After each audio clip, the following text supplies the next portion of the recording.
Bonjour à tous. Bonjour Alain, tu vas bien? Bonjour Christine, bonjour à tous. Alors aujourd'hui, on souhaiterait vous parler des acquéreurs, gros sujet, et des nouvelles pratiques digitales les concernant. Alors, avant de commencer, je vais me présenter. Donc, je suis Christine Barbet et je suis responsable des formations en ligne chez Meilleurs Agents ainsi que des événements. Et je suis accompagnée d'Alain. Ah oui, c'est vrai Christine, je vais t'accompagner, notamment dans la deuxième partie. Tout à fait.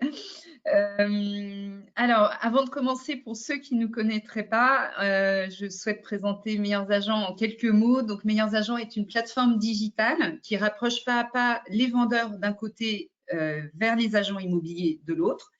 Les vendeurs, il faut savoir que Meilleurs Agents est le site leader des vendeurs aujourd'hui en France, avec plus d'un vendeur sur deux qui commence son projet immobilier sur Meilleurs Agents. Les futurs vendeurs viennent regarder les prix au mètre carré de leur secteur, voire évaluer la valeur de leurs biens déjà en ligne pour avoir une première idée de leurs biens. Et notre mission est d'accompagner ces futurs vendeurs pas à pas vers le bon agent immobilier fait pour son projet immobilier. Et de l'autre côté, auprès des agents immobiliers, nous avons développé toute une gamme d'outils digitaux qui les permettent pas à pas de s'avancer vers ces futurs vendeurs. L'objectif étant évidemment de signer des mandats avec ces futurs vendeurs et si possible des mandats exclusifs. En tout cas, on fait tout pour les mettre dans ces conditions de succès-là. Donc, je vous parlais de cette gamme de produits. Le socle de cette cette gamme de produits, pardon, c'est le pack visibilité. Donc, en étant référencé sur le site leader des vendeurs aujourd'hui en France, vous garantissez une visibilité de votre agence auprès de ces futurs vendeurs. Tout récemment, on a lancé un nouveau produit qui s'appelle Encart Pub. On l'a sorti tout au début du deuxième confinement. Cet outil, clairement, travaille votre notoriété. Le but, c'est de vous démarquer de vos confrères et aussi, peut-être pour certains, d'aller chercher de la notoriété sur des secteurs où vous n'êtes pas forcément encore très implanté parce que ce n'est pas forcément votre zone de chalandise, mais vous souhaitez développer cette nouvelle zone. Ensuite, on a un produit qui s'appelle la carte de prospection. La carte de prospection vous permet de voir, de localiser les zones où il y a des vendeurs proches de votre agence. Le but, c'est de rendre votre prospection terrain la plus efficace possible. On a sorti lors du premier confinement un outil qui s'appelle Connect. Là, il s'agit de la prospection 100% digitale. Cet outil vous permet d'envoyer des emails personnalisés à des futurs vendeurs de votre secteur. Enfin, le produit rendez-vous vendeur qualifié. Ce produit, c'est tout simplement des rendez-vous d'évaluation qui sont préqualifiés par nos conseillers au téléphone. Donc, il y a des clients, enfin des futurs clients, des futurs vendeurs qu'on suit pendant des mois. À partir du moment où le projet est mûr, où le vendeur souhaite mettre en vente son bien, on lui organise des visites d'évaluation avec les deux meilleures agences de son secteur. Et enfin, l'outil Inventory, c'est un outil qui c'est le plus complet du marché pour tout ce qui est référence de vente de biens vendus en France, puisque vous accédez aux biens vendus de toutes les agences partenaires meilleurs agents, mais aussi à la base DVF. Et cet outil vous permet de construire un rapport de biens vendus qui va vous permettre d'être convaincant auprès du futur vendeur pour lui faire accepter un prix de vente qui vous semble, vous, le juste prix de mise en vente. Voilà, alors ça, c'était une présentation rapide de notre gamme de produits. Enfin, je vous présente juste quelques chiffres pour ceux qui ne nous connaîtraient pas. Donc, comme je vous disais, hein, aujourd'hui en France, il y a plus de 50% des vendeurs qui commencent leur projet immobilier sur Meilleurs Agents car ils souhaitent s'informer sur les prix de leur secteur avant de rencontrer des agences immobilières. On a une agence sur deux qui est référencée sur notre site aujourd'hui, plus de 2,4 millions de visiteurs uniques par mois et plus de 70% de propriétaires vendeurs en termes d'audience. On a fait une étude sur 6400 agences partenaires Meilleurs Agents qui a montré que Meilleurs Agents contribuaient à plus de 22% du chiffre d'affaires des agences qu'on avait étudiées.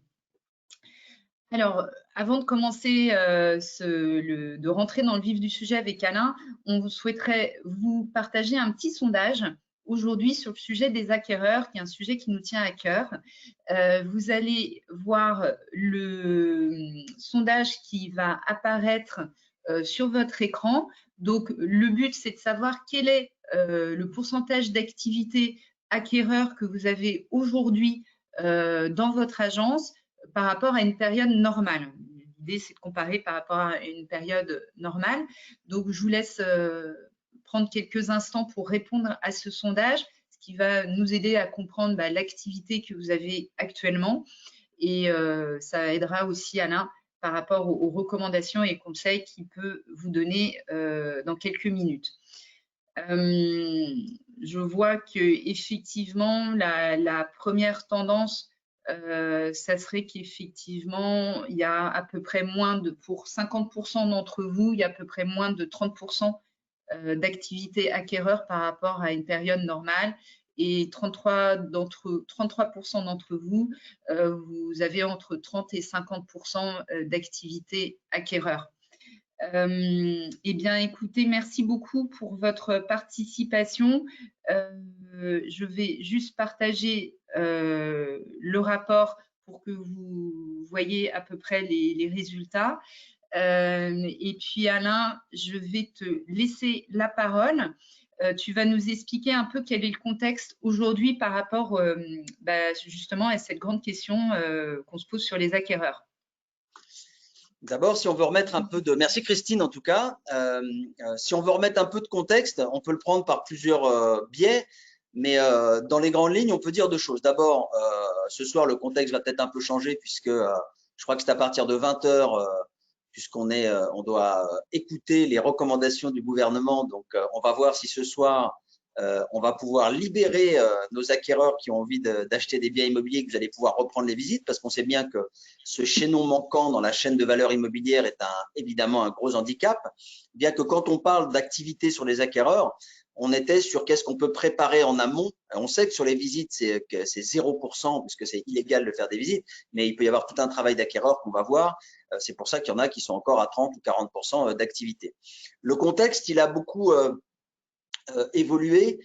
Si on veut prendre le tome 1 de ce confinement, on peut se dire on était parti sur une période faste qui s'est arrêtée au printemps dernier, où on allait avoir en France, on allait approcher les 7% de taux de chômage, des choses qui paraissent maintenant surréalistes, avec un marché qui était en plein boom et avec une hausse des prix qui ne s'arrêtait pas. Donc le contexte, c'est qu'aujourd'hui, ça y est, depuis le premier confinement, on voit bien que cette augmentation des prix un peu folle pour certains en tout cas s'est arrêtée.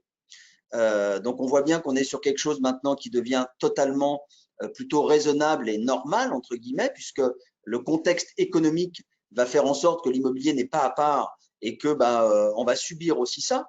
Donc forcément ça va jouer sur cette fin de hausse très forte des prix. Donc ça, c'est la première chose. La deuxième chose, c'est qu'il y a une grande réserve d'acquéreurs qui a été grappillée lors de la sortie du premier confinement parce que les gens étaient sur des projets immobiliers engagés, voulaient bénéficier encore des taux bas. Donc là, il y a une réserve d'acquéreurs qui a moins. Donc il y a moins d'acquéreurs aujourd'hui sur le marché où on voit une force, les forces en présence, c'est-à-dire qu'ils sont en train de s'équilibrer. On n'est pas totalement à un vendeur pour un acquéreur, mais pas loin. Et avec l'octroi du crédit qui s'est resserré, forcément, tout un pan des acquéreurs qui sont plus là, plus une réserve qui a été grappillée. Donc pourquoi c'est le moment où ce contexte nous amène par rapport aux échanges qu'on a avec vous tous les jours et puis aux questionnaires qu'on vous fait remonter quand vous souhaitez qu'on anime des webinars, c'est bien évidemment si j'ai moins d'acquéreurs, vous savez que dans votre portefeuille agence, vous avez toujours 4-5 fois plus d'acquéreurs que de vendeurs, encore faut-il avoir les bons acquéreurs et on revient maintenant à, comme il y a une raréfaction de ces acquéreurs, en tout cas dans des marchés ou sur des villes plus que dans d'autres, il va falloir, reprendre, c'est l'objectif aujourd'hui, ces fondamentaux du travail des acquéreurs qui s'est arrêté il y a peut-être une quinzaine d'années en gros, puisqu'on était vraiment sur un marché de l'offre où tout était concentré sur des actions vendeurs et beaucoup moins en tout cas sur tout ce qu'on peut mettre en place avec les acheteurs. Et on voit à nouveau que les deux métiers à nouveau vont s'équilibrer et qu'il est nécessaire de reprendre ces fondamentaux, additionnés à toutes les nouvelles pratiques qui sont en train d'être mises en place, notamment digitales, soit en préqualification, on va voir, de ces acheteurs, soit même après que les visites vont être autorisées, il y a des pratiques maintenant qui vont devenir incontournables, aussi bien pour les particuliers que pour les agences. Donc en fait, ça a été ces périodes de confinement pour le moment ont été des accélérateurs en gros d'une digitalisation du métier sans qu'on en perde ses fondamentaux de savoir-être et de savoir-faire sur ce métier d'agent immobilier. Donc aujourd'hui, on sait que les visites ne sont pas encore autorisées.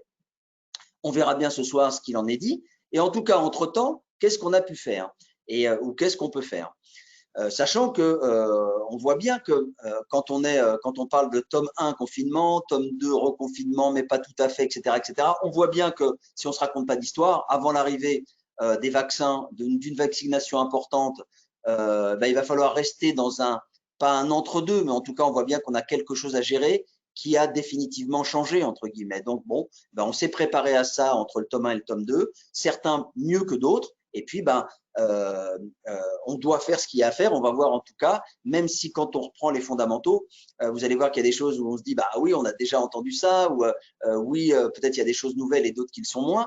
Le plus important, c'est surtout qu'il y a des choses que vous savez, mais il y a plein de choses que nous savons, mais que nous ne mettons pas en place ou pas assez. Donc, il y a des choses qu'on va revoir, puis il y a des choses qui seront peut-être un peu nouvelles. Sur la stabilisation des prix, elle se confirme en tout cas sur les 10-12 grandes plus villes de France sur l'Hexagone. Donc, on voit bien cette poursuite d'atterrissage et ce fin de cycle où depuis 5 ans, ça ne faisait qu'augmenter. En termes de volume, on sera certainement sur 850, 880 000 transactions, c'est-à-dire sur le même nombre de transactions en réalité que ce qu'il y a eu en 2015, 2016, 2017. Maintenant, qui va tirer son épingle du jeu et comment? Mais en tout cas, il y a un nombre de transactions qui va paraître important, même s'il y en aura moins et s'il y aura un peu moins d'acquéreurs, parce qu'encore une fois, l'immobilier n'est pas à part. Et ce qui se passe comme petite ou grande ou moyenne incertitude sur les fondamentaux de l'immobilier, encore une fois, ça va forcément impacter un peu ce marché aujourd'hui, même si c'est un besoin primaire, vital, très important et encore une valeur refuge, c'est pas totalement à part l'immobilier. Donc forcément, on va subir encore ces périodes un peu complexes. Sur les prix, on a vu que ça, en tout cas, qu'il y avait cette stabilisation, même s'il y a des endroits sur des biens rares d'exception où ça continue à monter, mais on voit bien que ça ne monte plus comme c'était les 5 dernières années et que peut-être qu'on arrivera en fin d'année à une baisse de 1,5, 2%, peut-être sur l'ensemble du territoire. Ce qui est intéressant au-delà des prix, c'est de regarder que la tension, cette fois-ci, immobilière, en tout cas les deux cartes que vous avez là, sont issues d'un indicateur qui s'appelle chez nous l'indice de tension immobilière, c'est-à-dire combien de vendeurs pour un acheteur, combien d'acheteurs pour un vendeur. Et on voit bien là qu'entre mars 2020, date de sortie du confinement, et novembre 2020, il se passe beaucoup de choses. Ça veut dire que on était sur vraiment une grande dynamique, je vous ai dit 7%, on approchait, on allait vers les 7% de taux de chômage, des taux d'intérêt bas, donc beaucoup d'acquéreurs sur lesquels les projets étaient engagés, qui ont été au bout, et puis une demande qui était supérieure à l'offre. Et on voit bien là, si on prend à part 2 territoires en 2020, qui sont Lille et Strasbourg, où sur Lille et Strasbourg, il y a encore plus d'acquéreurs que de demandes, on voit bien que sur l'ensemble des autres territoires, on est presque à 1 pour 1 ou à égalité, parce que cette réserve forte d'acquéreurs, c'est tout le bon business que vous avez fait post-confinement sur une période qui est aussi plus favorable et avec des taux d'intérêt des octrois de crédit qui sont plus favorables. Donc voilà aujourd'hui la carte. Ce qui est rassurant, puisqu'on est en train de préparer le baromètre là du mois prochain, donc on a déjà quelques indicateurs. Et ce qui est très rassurant, c'est que les projets engagés semblent aller jusqu'au bout, donc ça c'est plutôt une bonne nouvelle, et que les demandes d'estimation et les renseignements sont peut-être un petit peu plus faibles sur les acquéreurs, mais les projets en tout cas restent d'actualité pour les vendeurs. Donc plutôt des bonnes nouvelles. Alors si j'avance un petit peu, voilà, hop, j'ai avancé un peu trop vite, excusez-moi. Bien sûr, l'immobilier, c'est toujours ces 3 fondamentaux, donc sans être alarmiste, mais en étant réaliste. On voit bien qu'à chaque fois, quand ces 3 indicateurs sont extrêmement au beau fixe, tout va très bien. Et que quand l'économie et l'emploi, il y a de l'incertitude ou des secteurs qui vont être fortement touchés, on sait lesquels déjà, quand l'accès au crédit et le soutien des banques est plus difficile, on va voir qu'on passe d'une moyenne de 5% de refus de prêt en 2019 à près de 11% aujourd'hui. Donc, il y a bien une réalité. Et puis, la confiance des ménages est ébranlée et on le serait à moins. Donc, il va falloir maintenant, et on fait partie aussi de la solution dans les messages qu'on a Comme quelqu'un disait, on est en même temps, on peut souffrir de ça, de tout ce qu'on entend un peu comme climat anxiogène, et en même temps, on a des clients en face de nous, et ces clients-là, ben, on est aussi, entre guillemets, on peut être des patients d'un côté qui souffrent, et puis on est aussi des médecins de l'autre, des médecins de l'autre côté. Donc, en tout cas, il y a des choses sur lesquelles on n'a pas la main, il y a des choses sur lesquelles on a la main. Mais on doit tenir compte, en tout cas, de ces 3 indicateurs qui sont malmenés. Alors, j'essaye d'avancer un peu. Hop, j'ai avancé un peu trop vite. Donc, juste, si on faisait la synthèse, je pense que c'est juste là, voilà. Si on fait la synthèse de on en est où aujourd'hui avant le prochain baromètre. Arrêt de la hausse continue des prix depuis 5 ans. Ça, je voulais annoncer.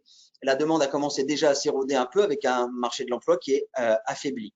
Il n'y a pas d'effondrement de prix après le confinement, mais une stabilisation. Et c'est ce qui se confirme aujourd'hui aussi. Les premiers indices disent qu'on est dans ces phases de stabilisation et non pas d'effondrement. Donc, c'est plutôt encore une chose rassurante. Une phase de repli, évidemment, pour atteindre le marché de l'immobilier après ce deuxième confinement, on le serait à moins après ces les 3 fondamentaux ou piliers qui sont, on l'a vu tout à l'heure, malmenés. Donc, on a une demande qui est un peu fragilisée, des projets qui étaient engagés qui continuent, et sur les vendeurs en tout cas, des projets les gens continuent à se renseigner et à faire évaluer leurs biens. Donc ça, plutôt une bonne nouvelle. Les 10 ou 12 grandes villes qui tiraient le marché vers le haut aujourd'hui, ben on voit que c'est plutôt très tendu. Elles sont très rares avec un excédent de demande. On a vu, il y a Lille et Strasbourg. Elles avaient de la marge pour absorber le choc, mais certains ont vu le nombre d'acquéreurs diminuer quasiment à part ces 2 villes-là dans toute la France. Et puis, plus la reprise se fera attendre, ben, plus les grandes métropoles seront exposées. Enfin, on se posait la question de est-ce qu'on va vers un changement structurel de la demande? Alors, il y a eu la version où on s'est dit, ah, ça y est, tous les gens des grandes villes ont envie de nature, d'avoir un espace extérieur notamment, et c'était resté au début du premier confinement un peu du rêve à la réalité. Il y avait vraiment de la marge. Et puis là, par contre, on s'aperçoit que notamment sur 2 régions, l'Île-de-France où on voit des mouvements vers Chartres et Orléans, et le Rhône-Alpes où on voit des mouvements vers des villes à une trentaine de kilomètres très bien desservies de Lyon, où les gens ont vendu leurs biens en centre-ville pour aller acheter notamment de la maison dans des zones à 30, 25, 35 kilomètres de la grande ville. Donc, on va voir si ce phénomène perdure, mais il n'y a pas de raison. Et ce que je vous disais tout à l'heure, c'est que l'accès au crédit est plus compliqué puisqu'on avait 5% de refus il y a un an. Aujourd'hui, on est à 12% de refus. D'où un intérêt dans nos fondamentaux acquéreurs de reprendre ce que vous aviez l'habitude de faire à un moment donné, c'est-à-dire d'être très pointu, notamment sur ces découvertes et sur ces approches de préfinancement de la part des acquéreurs. Alors, j'essaie d'avancer mon slide. Voilà, donc là, ça y est. Hop, c'est ce que je vous disais, donc où le contexte, le rôle de l'agence est très important. Ça veut dire que comme les conditions d'accès sont plus compliquées et qu'il y a moins d'acquéreurs, forcément, on se doit, de sélectionner les bons acquéreurs. Donc, on va voir que c'est là qu'on reprend tous ces fondamentaux. Et puis, être très bon sur le financement de ses clients et la maturité des projets, parce qu'il y a moins d'acquéreurs, parce qu'il y a des concurrents et parce que vous avez 4 à 5 fois plus de volume d'acheteurs à traiter. Donc, il s'agit de traiter les bons et de ne pas perdre de temps avec ceux dont les projets ne sont pas assez mûrs. Donc, voilà pourquoi, encore une fois, vous avez un rôle agent immobilier évidemment crucial là-dessus. Et comme on parlait de fondamentaux, on aime à citer 2 phrases qui nous servent un peu parfois pas de punchline, mais en tout cas de dire est-ce que c'est le bon moment de l'acheter de l'immobilier. Alors, il y a des choses qui se disent qui sont le meilleur moment pour acheter de l'immobilier, c'est il y a 20 ans, c'était il y a 20 ans, virgule, mais et aujourd'hui. Donc, c'est toujours les mêmes fondamentaux, c'est il y a 20 ans et aujourd'hui. Ceux qui ont acheté il y a 20 ans, ils ont fini de payer leur crédit, ils sont bien contents d'avoir acheté parce que l'investissement est un temps long et qu'à un moment donné, on retombe sur ses pattes. Donc, le bon moment pour acheter, c'est maintenant. Et on aime à dire aussi, n'attendez pas pour acheter de l'immobilier, achetez de l'immobilier et attendez. Et jusqu'à présent, on est toujours retourné sur nos pattes avec même, pour certains, de très belles plus-values. Oui, ça reste une valeur refuge quand même, l'immobilier. Exactement. En fait. Ça reste une valeur refuge. Et on le voit encore. Et après, je ne veux pas rentrer dans d'autres investissements possibles parce qu'il y a des gens qui vont aussi peut-être miser sur la bourse. Alors, la bourse, très bien. Pourquoi pas? J'entendais, je crois, Danone là, qui est dans les grosses maisons très sûres. L'action a perdu, je crois, 30%. Mais il y a aussi des actions dans la tech qui montent et qui marchent bien. Mais encore une fois, c'est comme dans la communication dans les agents immobiliers, c'est quelque chose de multicanal, ces investissements. Donc, il y a d'abord, est-ce que je peux acquérir ma résidence principale? Et pour beaucoup d'entre nous, ça sera l'unique investissement qu'on fera. Et puis pour d'autres, c'est ma résidence principale ou ma résidence principale et de l'investissement locatif. Bon, voilà. Et puis des choses qui sont en train de bouger. Forcément, je vous l'ai dit, hein, des zones qui deviennent plus attractives et puis peut-être des biens qui vont revenir à la vente parce que malheureusement, il y a notamment des gens dans l'événementiel ou dans les restaurants qui vont ou dans les commerçants qui vont devoir peut-être vendre leurs biens pour solder des dettes ou des crédits en cours. Et puis, on a beaucoup d'investisseurs Airbnb qui, depuis un certain moment, n'ont plus de touristes, entre guillemets, qui vont être obligés de remettre des biens à la vente. Donc, il y a des choses qui vont un peu bouger. Alors, on va voir maintenant les fondamentaux acquéreurs. Enfin, qu'est-ce qu'on appelle les fondamentaux acquéreurs? On a essayé de balayer un peu tout ce qui nous semblait important pour vous, agents immobiliers. Le premier point, c'est de sécuriser l'existant, les promesses en cours. Tu peux nous en dire un peu plus, Alain? Oui, alors encore une fois, c'est très rassurant. C'est-à-dire que quand on parle, nous, avec les agents immobiliers tous les jours ou quand on va en agence, on est en train de leur dire, mais comment on peut vous aider? Qu'est-ce qu'on peut faire? Qu'est-ce que vous allez faire pendant le confinement, après le confinement?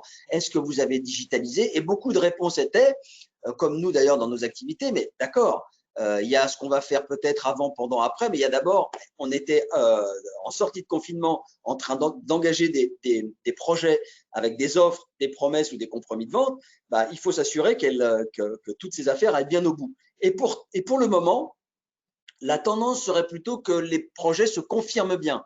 Donc d'abord, sécuriser sa trésorerie et ses affaires en cours, c'est la chose la plus importante. Donc beaucoup d'entre vous ont été, évidemment, il y a plein de choses à faire en même temps, mais beaucoup d'entre vous se sont d'abord polarisés à juste titre de dire, bon, ok, ce qu'on a engagé, bah, il s'agit bien que ça aille au bout maintenant, parce qu'on ne sait pas et on ne savait pas, parce que là, on commence à voir quand même, je n'aime pas cette expression de voir le bout du tunnel, mais on commence à voir quand même quelques signes qu'on va passer un peu à autre chose, même si c'est en plusieurs temps, et puis qu'à un moment donné, ben, ça va bien s'arrêter la Covid. Hein, donc voilà, on sait que c'est pas quelque chose qui va perdurer ad vitam aeternam, même s'il y a des choses qui vont changer pour de bon et puis d'autres qui ne changeront pas. Donc en un, je sécurise les promesses que j'ai en cours. Donc ça, c'est j'assure la pérennité de mon entreprise et puis la rémunération de mes équipes.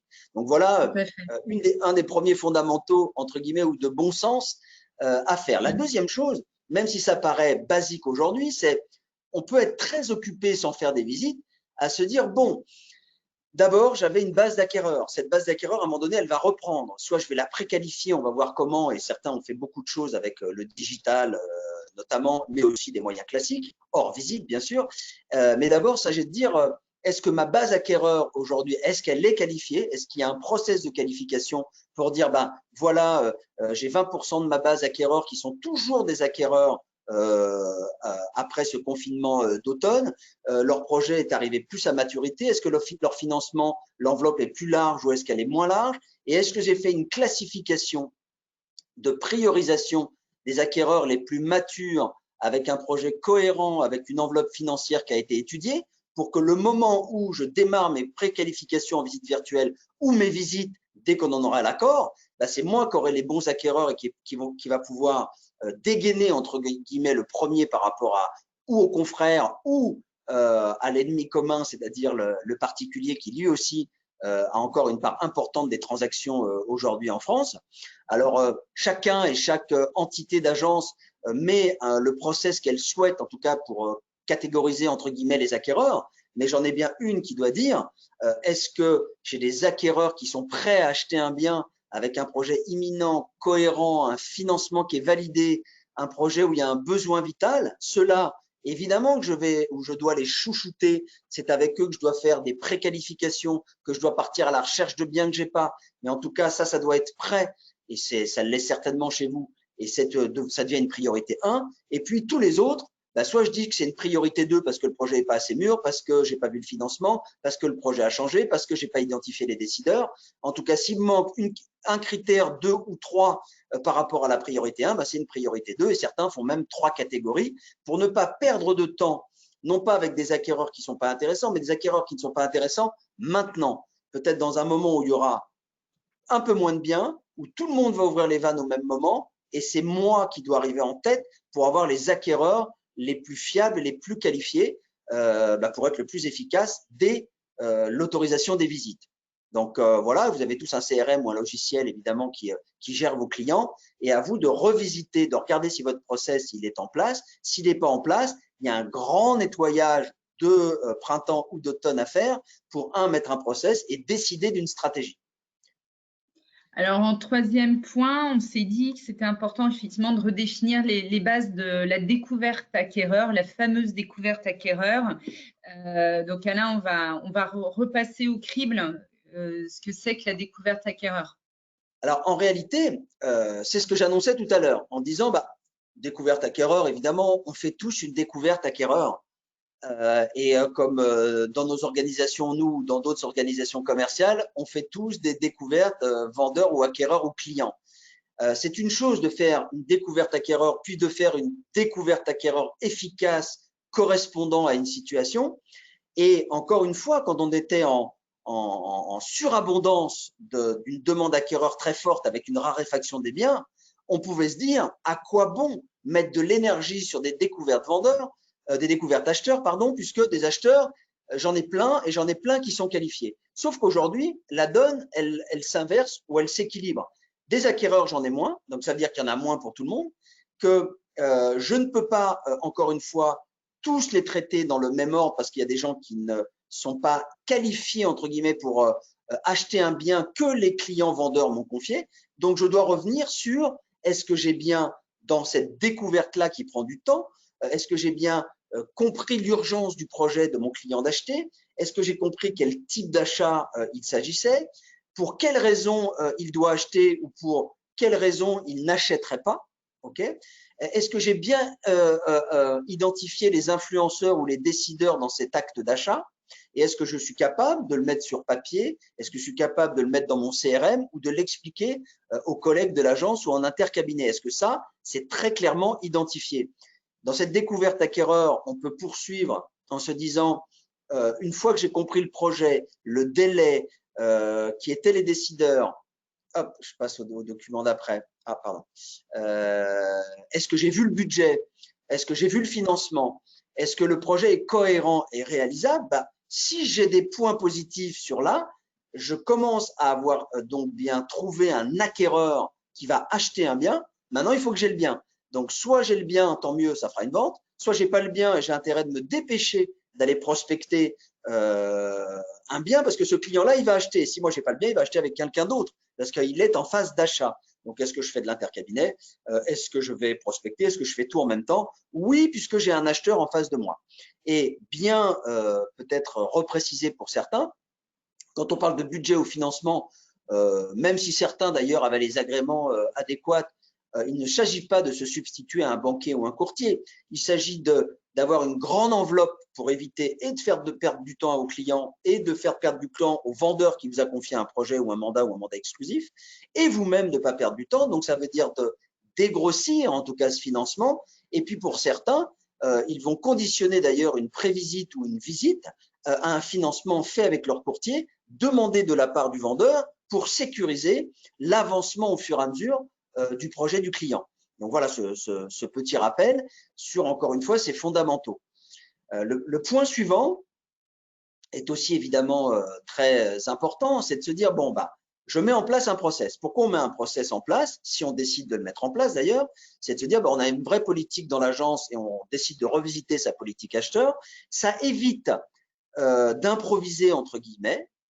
Ça évite aussi de se dire qu'est-ce que je fais avec cet acquéreur-là à chaque fois? Qu'est-ce que je fais avec ce vendeur-là? Une fois que j'ai déterminé mon process et que je dis si j'ai l'ensemble des critères, je fais une préqualification et une visite. S'il m'en manque deux, je le fais pas.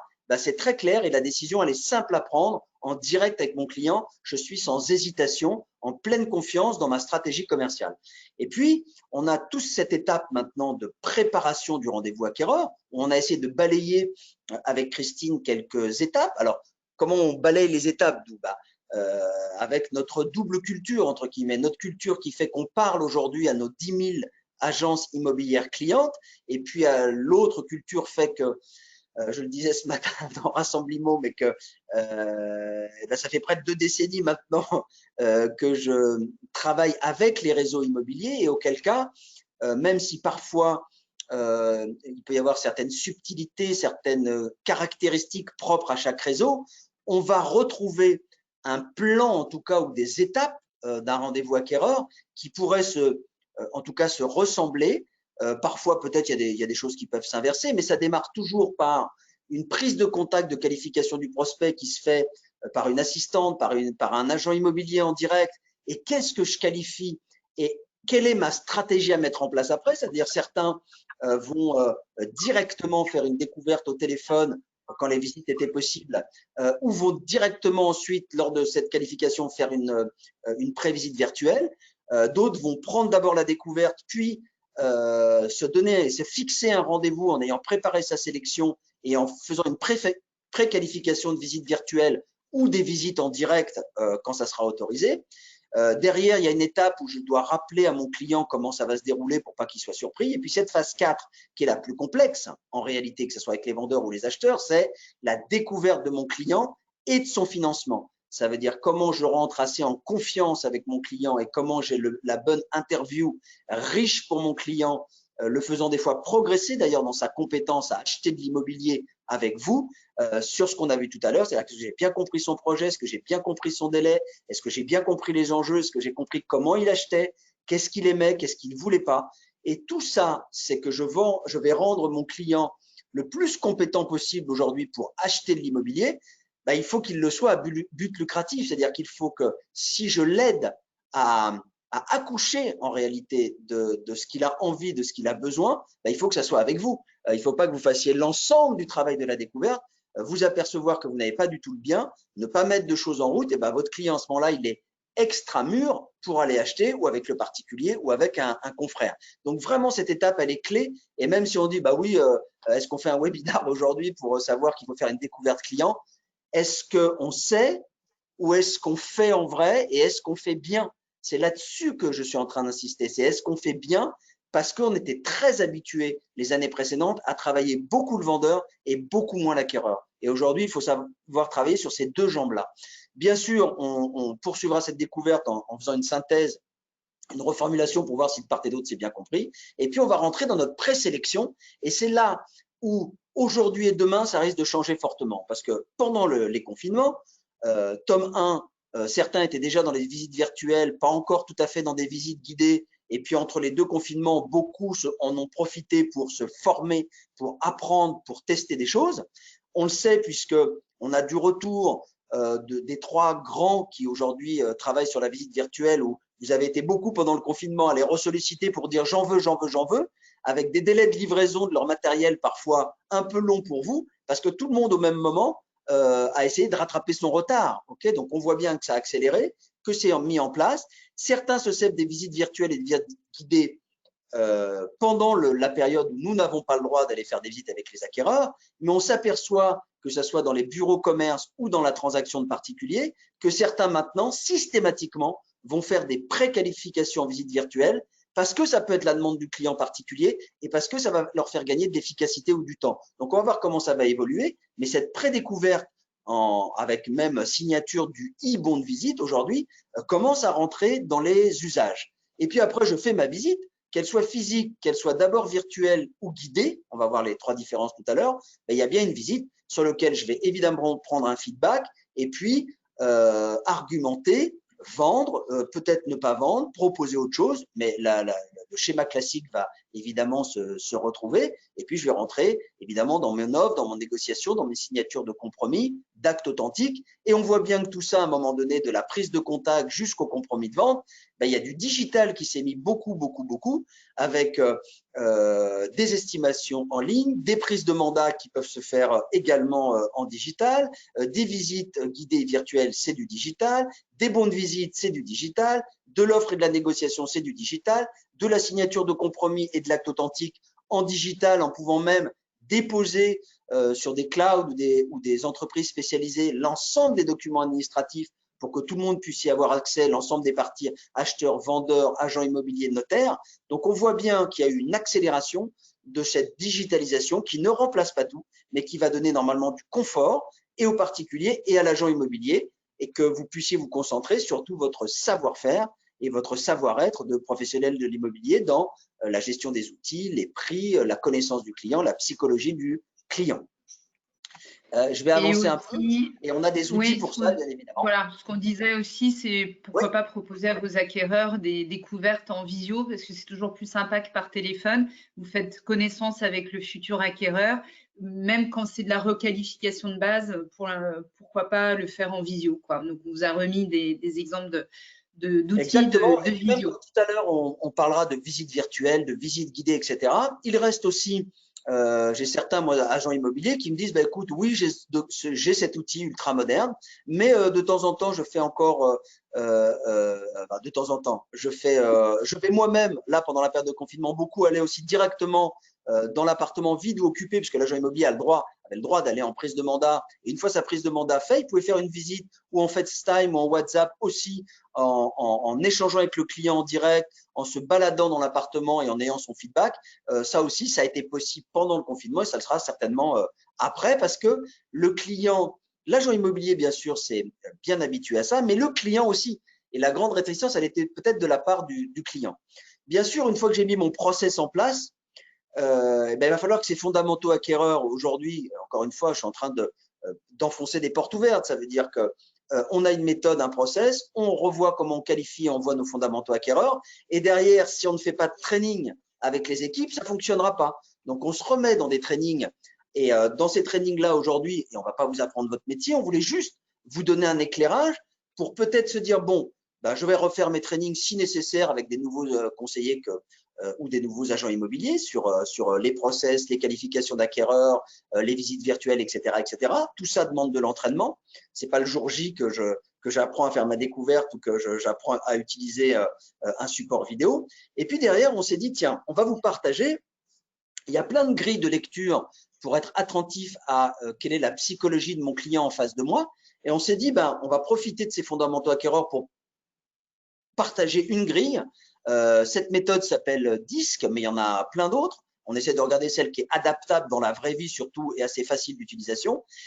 Encore une fois, le plus difficile, c'est déjà de se comprendre soi-même, mais une fois qu'on a fait ça, c'est essayer de regarder qui est-ce que j'ai en face de moi comme acquéreur, donc comment je vais m'adapter à mon interlocuteur, comment je vais détecter ces critères de décision pour mieux orienter mon propos avec, si possible, la facilitation de mon closing.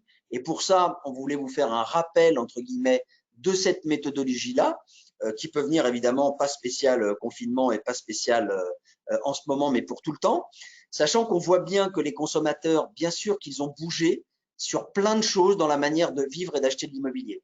Ils veulent beaucoup plus de transparence, des réponses rapides, de la réactivité de l'agent immobilier, de la transparence sur les prix, ils veulent comprendre leurs honoraires. Tout ça aujourd'hui, on ne peut plus faire autrement. C'est là, quoi. Et ceux qui passent à côté des outils vitaux, digitaux ou des attentes des clients, ça va évidemment beaucoup moins fonctionner. On voulait partager au moins de dire, voilà, je peux avoir un client aujourd'hui, au-delà de ce qui est en train de se passer dans ces périodes un peu complexes, de dire, voilà, si je pouvais, soit dans l'équipe, soit mes clients vendeurs et acheteurs, les diviser en 4 catégories pour avoir une lecture un peu différente et avec un process à mettre en place. Donc, on pourrait se dire, tiens, j'ai 4 profils de clients. Donc, ça, c'est une méthodologie qui est une grille de lecture de la psychologie client qu'on voulait vous partager, qui est assez simple, en disant, voilà, j'ai 4 profils de clients. Est-ce qu'en face de moi, au-delà de tout ce que je sais faire sur ma découverte acheteur, je sais traiter les objections, je sais faire, j'ai mes outils digitaux, maintenant j'ai de l'être humain en face de moi. Et cet être humain-là, peut-être qu'il ne parle pas la même langue que moi et peut-être que je vais devoir m'adapter. Donc, qui est-ce que j'ai en face de moi? Et on divise en 4 parties en disant, voilà, peut-être qu'il y a des gens qui sont très extravertis, et peut-être moi-même le suis-je, et il y a des gens qui sont très introvertis. Donc, on voit bien qu'il y a des rouges et des jaunes et qu'il y a des bleus et des verts. Les rouges et les jaunes sont les extravertis, les bleus et les verts sont plutôt les introvertis. Et il y a des gens qui sont plutôt des dominants, donc c'est plutôt les rouges, d'autres des influents, qui sont plutôt les jaunes, d'autres des stables, qui sont plutôt les verts, et d'autres des conformes, qui sont plutôt les bleus. Il n'y a personne qui a une couleur, et on a tous de toutes les couleurs. Mais ce qu'on voulait indiquer ici, c'est de se dire, tiens, en face de moi, est-ce que j'ai un client qui me demande des choses très précises? C'est un client conforme, c'est un bleu, il est introverti, il a besoin d'avoir tous les éléments pour prendre une décision d'achat. Est-ce que c'est un rouge ou est-ce que c'est un bleu? Si c'est un bleu, il va avoir besoin de choses ultra précises dans tout ce qu'il demande comme type d'information, que ce soit juridique, que ce soit sur la surface du bien, que ce soit sur le financement. Si sur des réponses, je ne suis pas en train de répondre de bleu à bleu, c'est-à-dire il veut des choses précises, je ne réponds pas des choses précises, je ne risque pas, ou ça va être très difficile de faire affaire avec ce client-là. Est-ce que c'est plutôt un jaune ou est-ce que c'est plutôt un vert ou est-ce que c'est plutôt un rouge? Donc, on peut le voir d'une autre manière aussi, cette explication-là. Maintenant, vous avez vu qu'il y a des rouges. Les rouges vont être les exigeants, les fonceurs, les autoritaires qui attendent de vous presque que vous obéissiez. C'est des gens qui sont fonceurs, qui sont plutôt à répondre aux défis. C'est des gens qui, si ça leur plaît, on peut leur dire on y va, voilà, ça peut suffire pour enclencher un début de closing. Alors que si je suis sur mon bleu, rappelez-vous, le réfléchi, l'analytique, le méthodique, le technicien qui attend du respect dans la manière de communiquer avec lui, qui attend des choses très précises, on ne va pas l'engager en lui tapant sur l'épaule. Certainement pas. C'est quelque chose certainement qui va le faire fuir. Donc j'ai un bleu qui réfléchit et qui va demander à ce qu'on puisse lui répondre avec des choses très analytiques, très méthodiques. J'ai des rouges qui sont plutôt des fondeurs, des autoritaires. J'ai des coopérants qui sont des gens plutôt chaleureux, plutôt consensuels, plutôt aimables, plutôt conviviaux, plutôt très axés sur le relationnel. Donc ça c'est bien, mais ils sont en contrôle un peu externalisé. Ça veut dire qu'ils vont demander l'approbation et peut-être qu'ils vont même rien demander. Et c'est des gens qu'il va falloir peut-être engager et les prendre un peu plus par la main. Alors que si j'essaye de prendre par la main un rouge, ça ne marchera pas. Et si je prends par la main un bleu, ça ne marchera pas.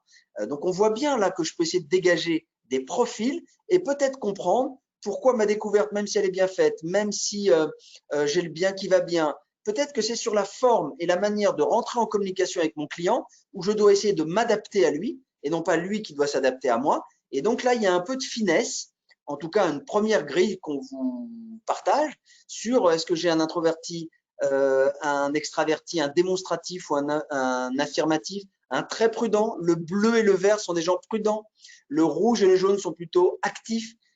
Comment je fais mes visites, comment je fais mes suivis, comment je fais mes découvertes selon le profil que j'ai en face de moi. Donc, on voulait vous partager, cette petite grille de couleurs qui peut nous aider, même si ce n'est pas une science exacte, à faire un premier tri et à comprendre quel est le bon angle pour échanger avec mon client. Et puis, rappeler une méthode, il en existe 50, mais l'idée, c'est d'ajouter à cette méthode-là aussi pourquoi une vente ne se fait pas par hasard, parce que j'ai un profil psychologique de client en face de moi, introverti, extraverti, et en plus, il a des leviers de décision. Et les leviers de décision, bien sûr que certains ont vu et déjà vu ça, mais qui les utilise vraiment aujourd'hui? À bon escient. Qui se rappelle que j'ai des clients qui fonctionnent avec un ou deux leviers? Certains vont être la sécurité, c'est-à-dire j'ai besoin d'être assuré, j'ai besoin de garantie, j'ai besoin de temps. D'autres fonctionnent à l'orgueil. Des clients qui veulent se démarquer, avoir plus de mieux que les autres, mieux, moins cher, montrer qu'il aura eu du haut de gamme. Là, on va voir tout à l'heure, on pense à des rouges, on pense à des jaunes, parce qu'on va mixer les deux maintenant. La sécurité, on va penser à des bleus. La nouveauté, le client qui apprécie, qui veut des nouvelles expériences, il veut vivre une expérience, il veut des nouveautés, il veut ce qu'il n'a pas eu ailleurs, il veut de la différenciation, il veut que vous mettiez en avant vos innovations, des tendances, ça c'est le jaune, qui a besoin de ça pour acheter. Et puis certains vont avoir besoin de confort, c'est-à-dire donnez-moi bien, il faut que ça soit simple, que je comprenne tout, que tout soit très bien clair et que je n'ai aucun risque dans ma décision. C'est là-dessus qu'il faudra axer. D'autres, évidemment, sur l'argent, c'est-à-dire est-ce que j'achète au bon prix? Est-ce que j'ai fait un bon achat rapport qualité-prix? Est-ce que je comprends les honoraires? Est-ce que je comprends le bénéfice à travailler avec vous? Et puis d'autres qui achètent en partie aussi parce qu'ils achètent une partie de l'agent immobilier, c'est-à-dire est-ce qu'il a compris, est-ce qu'il a votre confiance et sa confiance? Est-ce que la relation est excellente? Elle doit l'être avec tout le monde, mais il y a des gens qui sont beaucoup plus sensibles à ça et qui vont acheter parce qu'il y a un facteur déterminant qui est l'empathie. Et puis, une fois qu'on a ça, on essaye de revoir, en tout cas, c'est une suggestion qu'on vous fait, c'est-à-dire qu'on en a profité pour revoir le marché. Ensuite, on revoit les fondamentaux, OK, et puis on décide de les mettre en place. Et puis, on vous donne deux approches. Alors, j'essaie d'avancer mon slide. Oui, Alain, on a un peu dépassé notre timing. Je suis désolée. Alors, on essaye donc de faire quoi? On essaye maintenant, et c'est les travaux pratiques qu'on vous laissera faire tout seul en disant, OK, quels sont les arguments qu'il y a dans votre agence immobilière? Sur les vendeurs, vous les travaillerez aussi, mais sur les acquéreurs. Qu'est-ce que l'acquéreur a comme intérêt à acheter avec vous avec votre réseau, avec votre agence, avec vous en tant qu'agent. Donc, vous regardez tous les arguments, vous regardez vos profils bleus qui sont les gens réfléchis, et dans les gens réfléchis qui sont en bleu, l'axe, la motivation d'achat, elle est sur le S et sur le A, argent, sécurité. Donc, regardez quels arguments vous pouvez mettre en face, argent, sécurité pour le bleu, et etc. pour l'ensemble des autres couleurs. Et c'est un excellent travail. Évidemment, une fois que vous avez fait ça, ben, vous allez organiser des trainings sur des réceptions d'appels, sur des visites virtuelles, sur des engagements, sur des découvertes, sur des closings, revoir un peu comment, si toute l'agence est au niveau, si tout le monde s'est bien remis et est très fort sur ses acquéreurs. On ne va pas vous l'apprendre, mais on vous préconise de se remettre évidemment au training. S'il n'y a pas de training, encore une fois, ça risque pas ou ça fonctionnera beaucoup moins bien. Et rappelez-vous, hein, il y a les débutants qui ont besoin de training et puis il y a les gens après très forts qui oublient petit à petit et qui ont besoin à nouveau de revoir les fondamentaux, notamment sur les acheteurs. Et puis bien sûr, ben, l'agence va pouvoir fixer des objectifs. Alors des objectifs, ça peut être des ratios de nombre de visites virtuelles sur nombre de ventes pour regarder si les ratios sont beaux. Donc l'agence peut se fixer des ratios. Individuellement, vous pouvez vous fixer des objectifs. Bon, ça, c'est encore une fois des basiques, mais on est là pour revoir les fondamentaux acheteurs. Et puis, ces visites virtuelles ou ces outils digitaux, puisque c'est de ça dont on parle et qui est la grande nouveauté aujourd'hui. Bien sûr qu'on a balayé ensuite un ensemble d'outils digitaux où d'abord il y a eu pendant ce confinement, après le confinement et pendant de toujours, en tout cas beaucoup en ont profité là pour recontacter toutes les estimations en cours, tous les vendeurs, pour sécuriser les mandats ou les estimations qui étaient en cours, reprendre des photos, démarrer des visites virtuelles parce que 100% du portefeuille ne l'était pas. Quand on parle de visite ou de photos, est-ce que 100% du portefeuille, on a les photos qui vont bien et on a les visites virtuelles où on est prêt à dégainer avec son client sur chacun de ses biens? On sait que non, et beaucoup ont profité de ce confinement pour rattraper ces moments-là. Et puis, les visites continues à distance, et ce qu'on disait tout à l'heure, c'est-à-dire il y a des agences aujourd'hui qui vont préqualifier systématiquement, même quand ils pourront faire des visites physiques, ils vont commencer par une visite virtuelle. Mais en tout cas, on doit organiser des visites vidéo live avec ces acquéreurs connectés à distance, utiliser un système de visite virtuelle et certains se sont mis avec des outils sur de la visite virtuelle guidée, c'est-à-dire qu'au lieu d'envoyer ma visite virtuelle, qui est un ensemble de photos qui a été ajusté en film ou un film complet, peu importe si ça a été en visite, avec Matterport, avec Nodal View, il y a des systèmes qui existent, chacun son système. Mais aujourd'hui, il y en a qui franchissent le pas de se dire, bah, je ne vais pas envoyer seulement mon lien de visite virtuelle parce que je n'ai pas de contrôle sur l'acquéreur. Je ne sais pas ce qu'il regarde, à quel moment il regarde, qu'est-ce qui lui plaît, qu'est-ce qui lui plaît pas. Il faut que je le rappelle pour ça. Faire un feedback, c'est un peu compliqué. La visite guidée, elle est, une fois que j'ai fait ma qualification avec acquéreur et que je pense que mon acquéreur est un acheteur, alors je vais faire avec lui cette visite guidée. Je vais visiter en même temps que lui les pièces, je vais m'arrêter sur les points forts du bien, je vais l'interroger si je le vois ou s'il a des questions, comme si je faisais une visite physique. Et la visite physique ne doit être qu'une confortation de ce qui a été validé en visite guidée. Certains l'ont même mis pendant le confinement dans des annexes de compromis avec visite achat sous visite physique sous 48 heures, sous 72 heures, etc.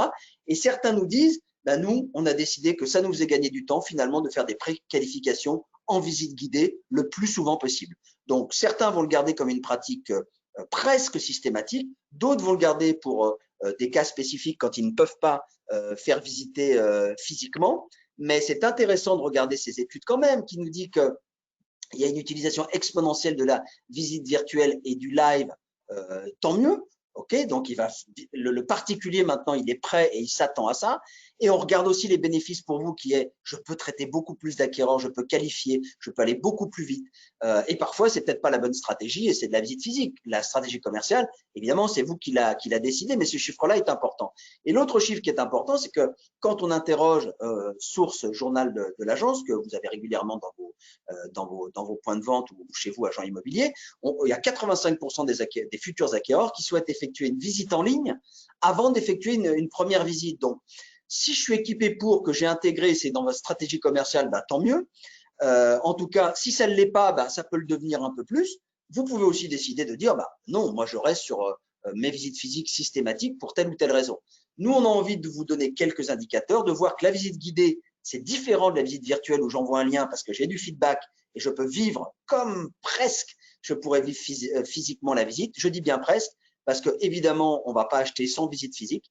Et tout ce qui est ce côté humain, émotionnel, ressenti, il n'y a que l'échange parfois réel et la visite physique qui va permettre de le déceler. Donc, encore une fois, on n'est pas sur du 100% digital. On est aujourd'hui sur un mixte, entre guillemets, de quand est-ce que les outils digitaux sont très utiles pour moi et mon client, quand est-ce que je peux faire la différence en rencontrant mon client. Et puis, parfois, on est bloqué, en tout cas, on verra ce soir si on a une date de déblocage, mais jusqu'à aujourd'hui, en tout cas jusqu'à l'heure actuelle, là, on ne peut pas faire visiter physiquement. Donc, je n'ai comme visite que comme solution que de la prévisite en qualification. Et pour ça, est-ce que j'étais prêt? Est-ce que toutes mes photos de mon stock étaient faites? Est-ce que j'étais équipé en visite virtuelle? Et est-ce que je suis passé en visite guidée quand j'en ai besoin? Et elle peut se faire avec un FaceTime et un WhatsApp aussi. Hein. Certains l'ont fait comme ça et ça a très bien fonctionné pour engager leurs clients.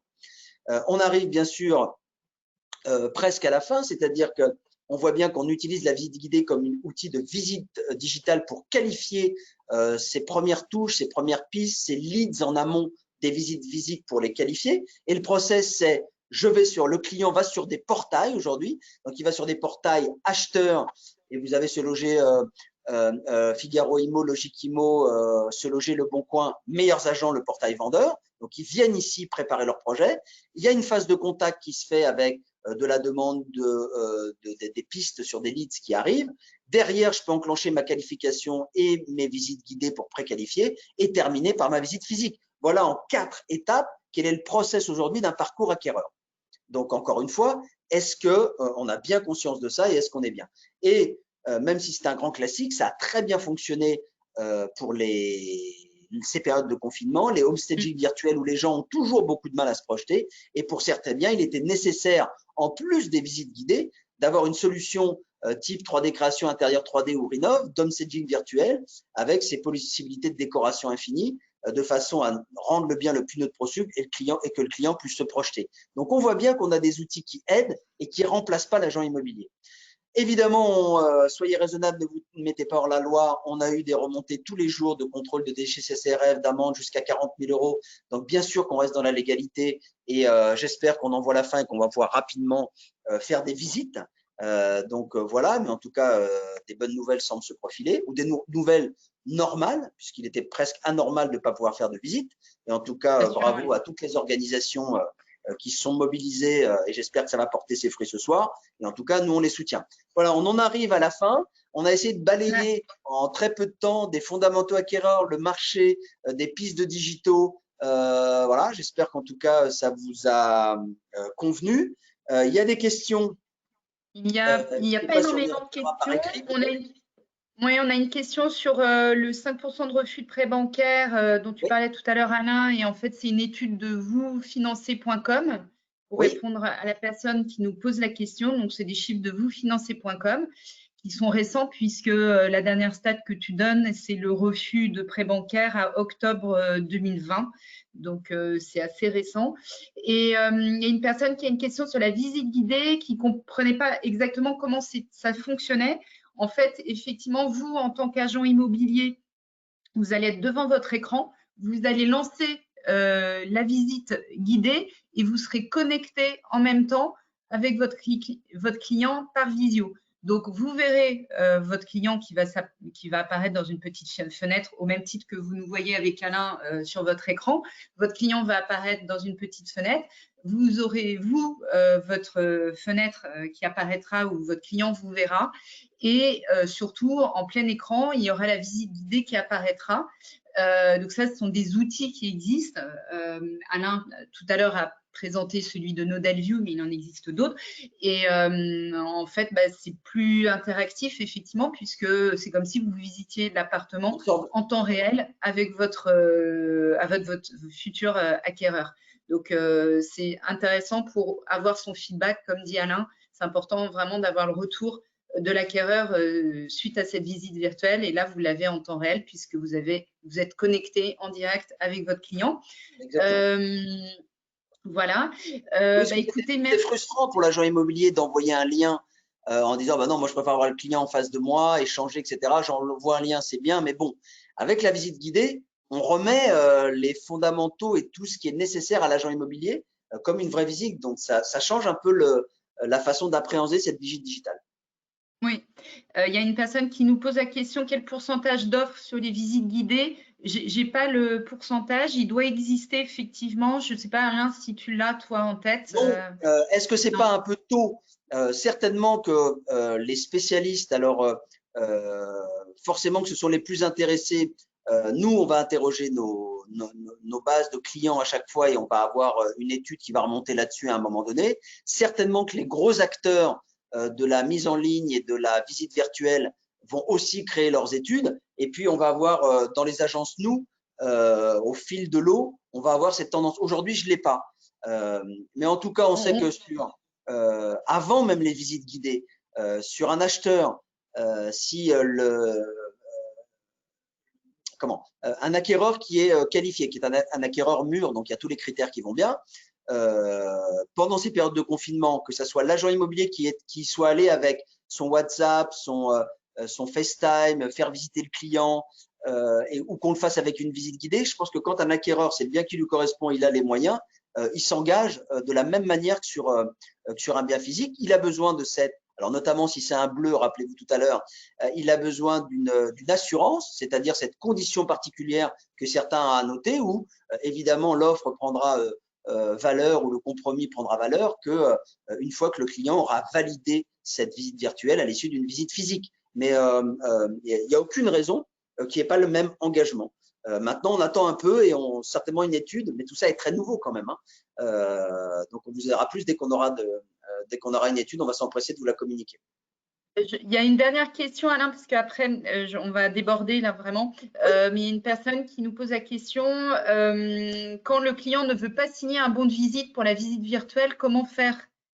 Ça dépend du process de l'agence. Ça veut dire que si une agence a décidé de dire, écoute, en général, il n'y a aucune raison qu'un client ne signe pas un bon de visite ou un e-bon de visite, puisque ça l'engage.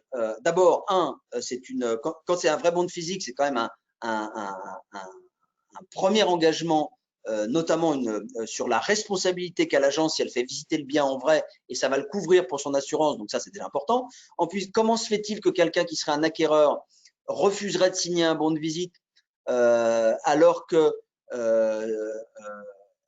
je dois vérifier, notamment même dans mon mandat de vente et pour mon client vendeur, à qui j'ai affaire, quel est son nom, quelle est son identité. Tous les gens qui souhaitent pas signer des bons de visite, je trouverais ça très étrange puisque ça engage en réalité à être couvert par les assurances, à bien vérifier auprès de mon vendeur qui j'amène chez lui ou qui je fais visiter en visite virtuelle. Donc, ce n'est que des engagements de bon sens. Donc, je ne comprendrais pas pourquoi quelqu'un ne voudrait pas signer. Et ensuite, ça dépend de l'agent immobilier ou de la stratégie de l'agence. Il y a des agences qui vont être, une fois que j'explique au client ce qu'est un bon de visite, à quoi ça l'engage et à quoi ça ne l'engage pas, s'il ne souhaite pas signer de bon de visite, alors je décide de ne pas faire de visite. Ça veut dire qu'il y a des agences qui sont sur pas de signature de bon de visite, pas de visite, point à la ligne.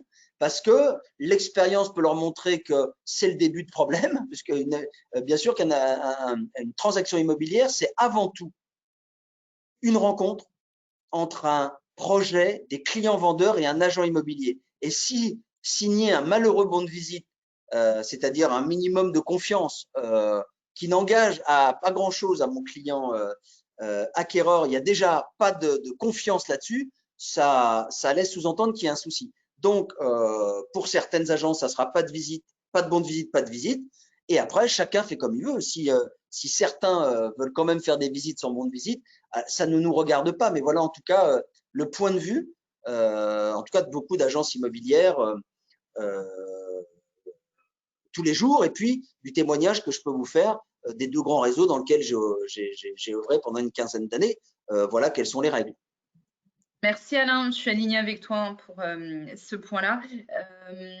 Écoute, il y a d'autres questions, mais je propose qu'on réponde par mail aux personnes parce que je vois que le temps tourne, il est déjà 15 heures. Rapidement, je rappelle qu'on a une équipe de 300 personnes chez Meilleurs Agents qui sont là pour vous aider au quotidien. Donc, n'hésitez pas à nous appeler si vous avez la moindre question. Et puis, je vous rappelle que nous avons un super blog Meilleurs Agents Pro qui s'appelle Wikimo Pro, sur lequel vous allez retrouver nos livres blancs et nos articles qui sont vraiment faits pour vous, agents immobiliers, nos podcasts, puisqu'on a une émission régulièrement sur Scanimo, sur Radio Imo, des infographies sur le marché immobilier, évidemment toutes nos formations en ligne. Donc voilà, je vous rappelle le blog pro, Wikimo Pro, que vous trouverez sur le site Meilleurs Agents Pro. Et de ce blog pro, vous pouvez avoir accès à la médiathèque. Là, vous retrouvez tous nos replays. Donc, n'hésitez pas à faire un tour parce qu'il y a peut-être des sujets qu'on a traités les mois précédents qui peuvent vous intéresser. Je vous invite aussi à répondre au questionnaire qui va s'afficher à partir du moment où vous allez quitter le webinaire. Vous allez avoir une petite fenêtre qui s'affiche avec le bouton fermer. Une fois que vous fermerez cette fenêtre, eh bien, il y a un questionnaire qui va s'afficher. C'est important pour moi et Alain de connaître votre avis sur ce webinaire pour savoir si vous avez été utile ou pas, et aussi de connaître les sujets que vous souhaiteriez qu'on aborde dans les prochaines semaines et les prochains mois afin qu'on puisse vous aider dans votre quotidien d'agent immobilier. Eh bien, écoutez, on vous remercie chaleureusement d'avoir suivi ce webinaire. On vous dit à très bientôt. Il y a un webinaire donc sur les réseaux sociaux mardi prochain à 14 h et un autre jeudi 3 décembre sur les mandats exclusifs. Donc, surveillez vos boîtes mail, mais vous avez certainement reçu des invitations. Merci beaucoup, Alain, pour la présentation de toutes ces informations concernant les acquéreurs. Et puis, et on vous dit à très bientôt. Merci Christine, merci à tous.